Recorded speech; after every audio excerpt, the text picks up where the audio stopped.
Hola, ¿qué tal? Buenos días y bienvenidos a otro jueves de webinar de RCM Perú. Yo soy Ariana Suárez, miembro del equipo de Marketing y Comunicaciones, y hoy los voy a acompañar en este webinar. Bueno, RCM Perú es una organización especializada en brindar servicios externos de auditoría, impuestos, outsourcing, consultoría de negocios, donde nuestro enfoque principal es el cliente.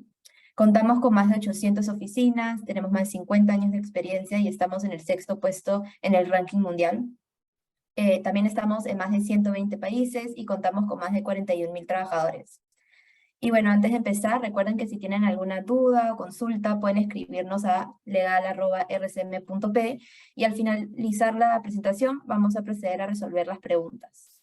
En el webinar de hoy contaremos con la participación de Diego Castro y Maricielo Infante, que son miembros del equipo de legal en RCM Perú, quienes nos van a hablar un poco sobre los sujetos obligados a realizar la declaración de beneficiario final 2022 y 2023, disculpen. Algunos temas generales que van a tocar son definición de beneficiario final, finalidad, sujetos obligados, cronograma de presentación, cálculo de ingresos, criterio de determinación, casos prácticos e infracciones tributarias. Luego de esta introducción, les dejo con los expositores para que puedan dar inicio a la presentación. Muchísimas gracias.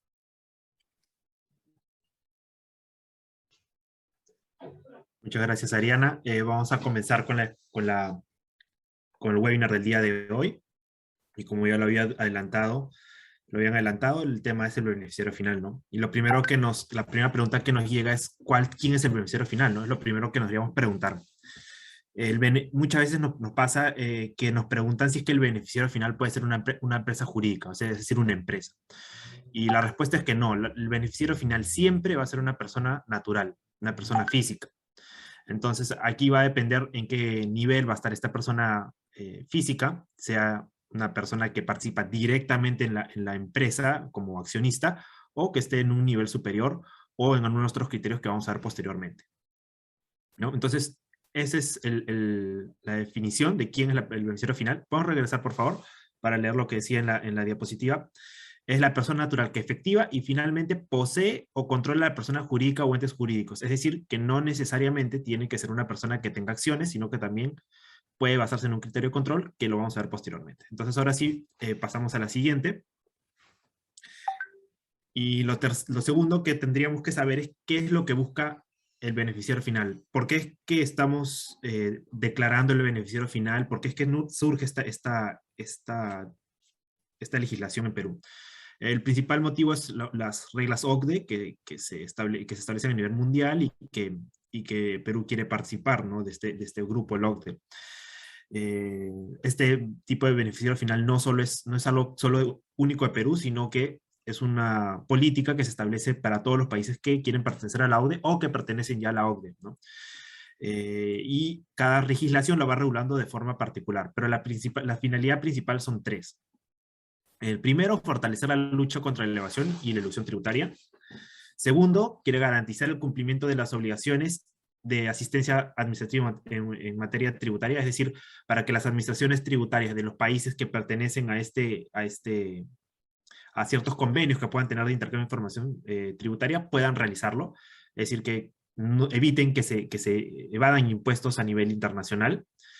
Y el tercero es la lucha contra el lavado de activos y el financiamiento del terrorismo, ¿no? Porque de esta forma uno puede identificar quién es la persona que está detrás de la empresa y obviamente esto ayuda a la lucha contra el lavado de activos y financiamiento del terrorismo, ¿no? Y de cualquier actividad ilegal vinculada a estos, ¿sí? Ahora, ¿quiénes son? En Perú se reguló los sujetos que están obligados. Esto se reguló en el 2019. Hubo un periodo en el que el 2019 se consideró unos contribuyentes. Después la legislación quedó suspendida hasta ahora el 2022, que volvió a reactivarse. Entonces, la nueva norma que salió en el 2022 previó que hubieran 3 tramos en los cuales se tendría que hacer la declaración. Esos tramos están basados en función al ingreso del ejercicio anterior a la fecha de presentación, es decir, en este caso sería, por ejemplo, en el tramo 1 y el tramo 2, en función a los ingresos netos del ejercicio 2021, declarados en la declaración jurada anual del impuesto a la renta del 2021. ¿no? Entonces, para los primer tramos, un tramo que ya venció, este tramo venció en mayo de 2022, hay un cronograma que se estableció. Ahora, ¿qué pasa si es que no se presentó en mayo de 2022? Ahora lo vamos a ver también, es posible presentarlo aún, y hay una gradualidad. El segundo tramo, que es de los ingresos netos del ejercicio anterior, que sean más de 500 UITs hasta 1000 UITs, vence ahora en agosto del 2022. Vamos a ver el cronograma también.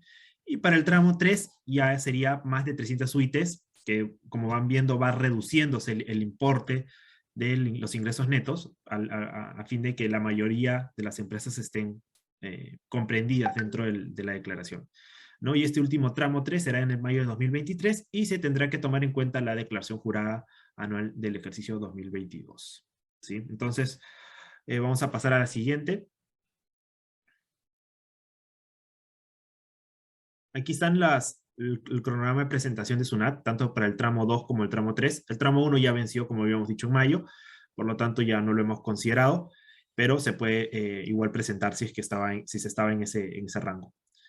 Entonces aquí está el cronograma. Según este cronograma, básicamente es el mismo que se utiliza para las declaraciones mensuales, ¿no? Es muy similar. Entonces, ese es el cronograma, que aún en función al RUC se puede ubicar. Ahora, ¿cómo se hace el cálculo de los ingresos netos según la declaración jurada anual del ejercicio que corresponda, ¿no? 2021-2022. El formulario, como todos sabemos, que se utiliza para la declaración es el formulario virtual 710, renta anual simplificado o completo, dependiendo de cada caso, y las casillas que se van a tener que sumar son las que hemos detallado en esta diapositiva. 461 más 473 más 475 más 476 más 477. Ahora, ¿qué comprenden estas casillas en la declaración jurada anual? Lo vamos a ver ahora en la siguiente diapositiva. Este cálculo principalmente lo que incluye son los ingresos. La 461 va a incluir ventas netas o ingresos por servicios. Esta diapositiva ha sido sacada del formulario, entonces son exactamente los mismos nombres que están viendo acá, los van a poder ver en el formulario. Y ahí, como les comentaba, 461 es ventas netas o ingresos por servicios, la 473 son ingresos financieros grabados, la 475 serán otros ingresos grabados, la 476 otros ingresos no grabados, y en la 477 por último son la enajenación de valores y bienes del activo fijo. Entonces, esas son las casillas que hay que sumar para ver si es que estamos obligados a presentar la declaración del beneficiario final y en qué tramo. Sí, ahora vamos a ver los criterios y para eso los dejo con Maricielo para que les pueda explicar en detalle. Buenos días, ahora vamos a ver los criterios de determinación del beneficiario final. A ver, la norma establece 3 criterios que nosotros debemos analizar para determinar al beneficiario final. Una vez que ya vimos que tenemos los ingresos netos correspondientes a alguno de los tramos, debemos analizar estos 3 criterios. El primer criterio es el criterio de propiedad, el segundo criterio es el criterio de control y el tercer criterio es el puesto administrativo superior. Ahora, estos criterios se tienen que analizar de manera gradual, ¿no? Empezamos por el primer criterio, que es el criterio de propiedad, que es la persona natural que posee como mínimo el 10% del capital de una empresa de una persona jurídica, perdón. Y este puede evaluarse de manera directa o indirecta. Más adelante vamos a ver de qué se trata. El segundo criterio es el criterio de control, y es la persona que ejerce el control de la persona jurídica, es decir, es quien tiene el poder de decisión. Y esto también se va a evaluar de manera directa o indirecta, ¿no? Aquí el poder de decisión puede ser en temas administrativos, operativos, financieros, ¿no? Y el tercer criterio es el puesto administrativo superior, ¿no? Es decir, la persona natural que ocupe el puesto administrativo superior. Ahora, como pueden ver acá menciona criterios excluyentes. Como les decía, estos criterios se analizan de manera gradual. Es decir, yo tengo que analizar primero el criterio de propiedad. Si yo no encuentro a una persona natural que califique como beneficiario final, recién podría pasar al segundo criterio. Si no encuentro tampoco en el criterio de control, analicé propiedad, analicé control y no encuentro al beneficiario final, entonces ahí recién puedo pasar al tercer criterio, que es la persona natural que ocupe el puesto administrativo superior. Aquí vamos a ver algunos casos, definiciones que nos puedan ayudar a entender mejor estos criterios. Tenemos el primer criterio, que es el criterio de propiedad, que para recordar, el criterio de propiedad es la persona natural que tiene como mínimo el 10% de capital de la persona jurídica, o sea, de la empresa. En una manera directa es que yo tengo mi empresa A, que es mi sujeto obligado a presentar esta declaración, y mi empresa A tiene dos socios, ¿no? Tiene el socio 1 y socio 2. Este socio 1 tiene 95% de acciones y el socio 2 tiene 5% de acciones. Entonces mi beneficiario final aquí es mi socio 1. ¿Por qué? Porque tiene como mínimo el 10%. Actualmente tiene 95% de acciones, entonces él calificaría como beneficiario final. Si analizo el criterio de propiedad de una manera indirecta, aquí también tengo mi empresa A, que es mi sujeto obligado, y esta empresa A tiene dos accionistas. Tiene la empresa B y la empresa C. La empresa B tiene el 99% de acciones y la empresa C tiene el 1% de acciones. Entonces, es de manera indirecta, ¿por qué? Porque no encuentro al beneficiario final en la empresa A, que es el sujeto obligado directamente, sino lo encuentro en un siguiente nivel, ¿no? A través de otra persona jurídica. Entonces, analizo a esa persona jurídica que tiene el 99% y me encuentro que aquí sí hay dos socios o dos accionistas. El socio 1 tiene el 70% y el socio 2 tiene el 30%. Ahora, no porque tiene de pronto ya más del 10 aquí, yo voy a decir, ya, este es mi beneficiario final, sino yo tengo que pasar analizando los porcentajes y haciendo la multiplicación, ¿no? Por ejemplo, acá mi empresa B tiene el 99% y mi socio 1 tiene el 70%. Entonces, para llegar al beneficiario final, yo tengo que multiplicar este 99% de acciones por el 70% de acciones, eso me da 69.3%. Entonces, él califica sí. ¿Por qué? Porque tiene como mínimo el 10%. Ahora evaluamos al socio 2. Tengo a mi empresa B que tiene el 99% de acciones, ese 99 lo multiplico por el 30%, ¿cuánto me da? 29.7%. ¿Tiene como mínimo el 10%? Sí, entonces sí califica como beneficiario final, es decir, mi socio 1 y mi socio 2, yo tengo que presentarlos en la declaración, dado que ambos califican como beneficiarios finales. En el caso de propiedad. Ahora, no solamente tengo que encontrar a personas naturales, ¿no? De repente sigo analizando, sigo viendo los niveles y no encuentro a ninguna persona natural.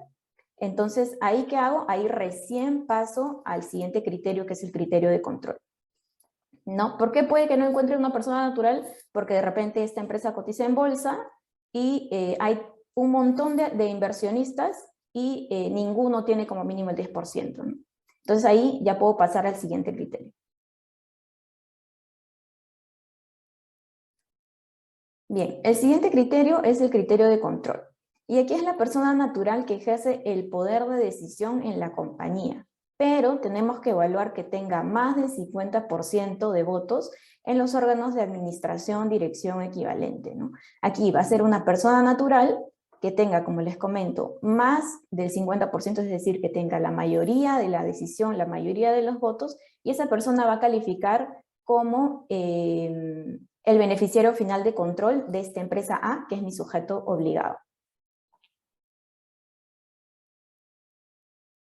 Ahora, así como también en el propiedad hay directo e indirecto, en control también hay directo e indirecto.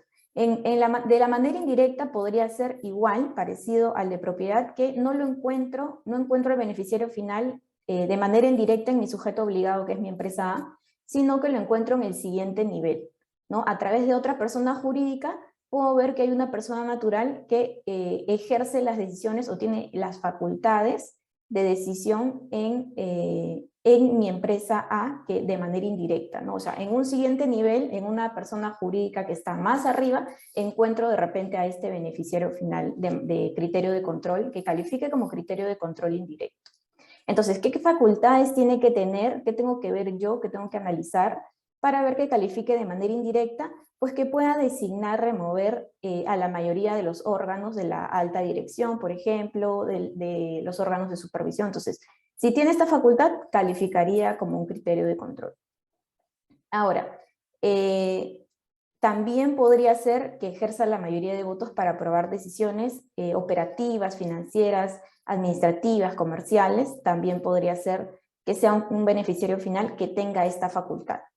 Ahora, como tercera opción, tengo que de pronto esta facultad que tiene esta persona es de ver la continuidad de la persona jurídica, de analizar las decisiones estratégicas, también podría ser. Ahora, no necesariamente tiene que estar, como les digo, directamente en la compañía, sino puede estar, puede ser una persona que esté en un nivel más arriba, pero que tenga estas facultades, ¿no? Ahora, ¿qué pasa si no encuentro, o sea, tampoco encuentro, pido información a las empresas del nivel más arriba y no hay una persona que ejerza este poder de decisión en la compañía, ¿no? En mi sujeto obligado? Entonces ahí recién pasaríamos al siguiente criterio.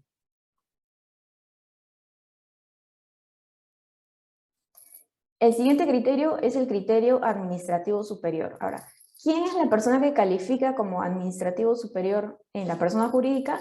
Usualmente o generalmente es el gerente general, ¿no? O quien haga sus veces. Entonces, por eso les comento. Primero se analizan el primer criterio, no encuentro beneficiario final.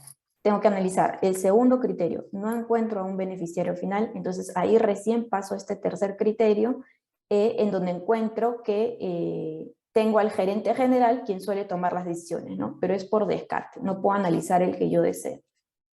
Este es mi puesto administrativo superior, mi gerente general de mi empresa sujeto obligado. Entonces ahí recién yo presento la declaración con los datos de esta persona, ¿no? Una vez que haya analizado, como les comento, los tres criterios de manera gradual.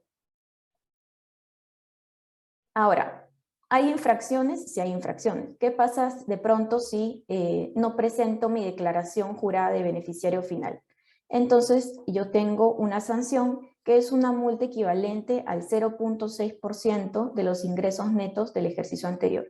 Es decir, ahora que me toca a mí presentar en el tramo 2, ahorita en septiembre, tengo que presentar la declaración y no la presento, entonces, si SUNAT me notifica, podría tener una multa del 0.6% de los ingresos netos de cuándo, del ejercicio del 2021, ¿no? Ahora, esta multa no puede ser menor a las 5 UIT ni mayor a las 50 UIT. Ahora, ¿qué pasa si la presento, pero la presento de forma incompleta o no conforme a la realidad? ¿No? De repente no tengo cierta información y presento datos que no son reales, ¿no? También la SUNAT lo puede detectar y también tengo la misma sanción, ¿no? El 0.6% de los ingresos netos del ejercicio anterior. Ahora, si estoy obligada a presentarlo en el 2023, entonces mi multa será equivalente a los 0.6% de los ingresos netos del 2022, ¿no? Siempre de un año anterior. Ahora, para los que de pronto en junio no presentaron, los que estaban obligados en el periodo mayo, que presentan la declaración en junio, que son los obligados del tramo 1, y la SUNAT no los notifica todavía, o de repente les mandó una carta inductiva y donde les está dando un plazo para que subsanen, entonces pueden subsanar, sí, de manera voluntaria y tendrían una gradualidad del 100%, es decir, no habría ninguna multa, ¿no? Pero esto siempre y cuando, esta gradualidad se va a dar siempre y cuando la SUNAT no notifique con una sanción, ¿no?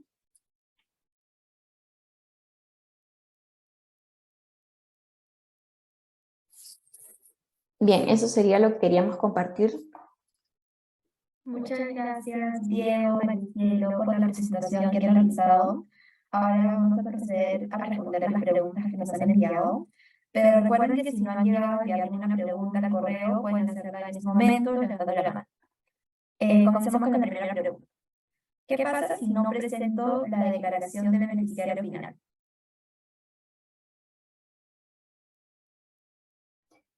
Bien, si no se presenta la declaración de beneficiario final, estaría incurriendo, como les digo, en una sanción, ¿no? Ahora, esto del beneficiario final no es una declaración opcional, sino es una declaración obligatoria.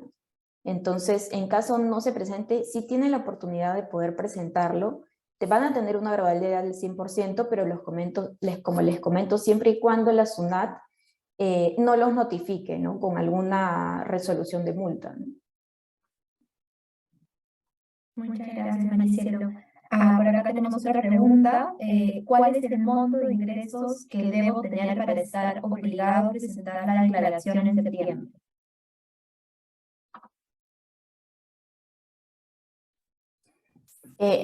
Sí, Diego, ¿sí? Ahí. sí, los montos dependerán en el tramo en el que uno está. El tramo 1 es más de 1000 UITs, el tramo 2 es más de 500 UITs, hasta 1000 UITs, y el tramo 3 es más de 300 UITs. El primer tramo fue el tramo que venció en mayo de 2022, el tramo 2 vencerá ahora para la declaración de agosto de 2022, es decir, a mediados de septiembre, y el tramo 3 es para mayo del 2023, que será a mediados de junio. Gracias, Diego. Y seguimos acá con la tercera pregunta. Si me encontraba en el tramo 1, ¿tengo multa por no presentar la declaración en junio? Como les comentaba, siempre y cuando, tendrá una multa siempre y cuando SUNAT los notifique, ¿no? Con una resolución de multa. Si no los ha notificado y como les digo, les ha de pronto presentado una declaración, una carta inductiva, ahí creo que si no me equivoco les da un plazo de 10 días para poder subsanar, y si lo subsanan de manera voluntaria, no tendrían ninguna multa, ¿no? Perfecto. Y finalmente tenemos el beneficiario final. ¿Solo es una persona o pueden ser varios? Bueno, de hecho, el beneficiario final pueden ser varias personas, no necesariamente tiene que ser uno, como Maricielo mostró en su ejemplo. En uno de los casos habían 2 socios que superaban el 10%, por lo tanto los dos calificaban como beneficiario final.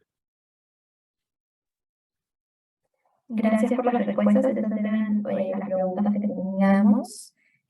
Para finalizar, recuerden que también nos pueden encontrar como RCM Perú en nuestras redes sociales, tal como Instagram, LinkedIn, Facebook, Twitter y YouTube, donde realizamos publicaciones sobre temas legales, contables, recursos humanos, noticias y mucho más.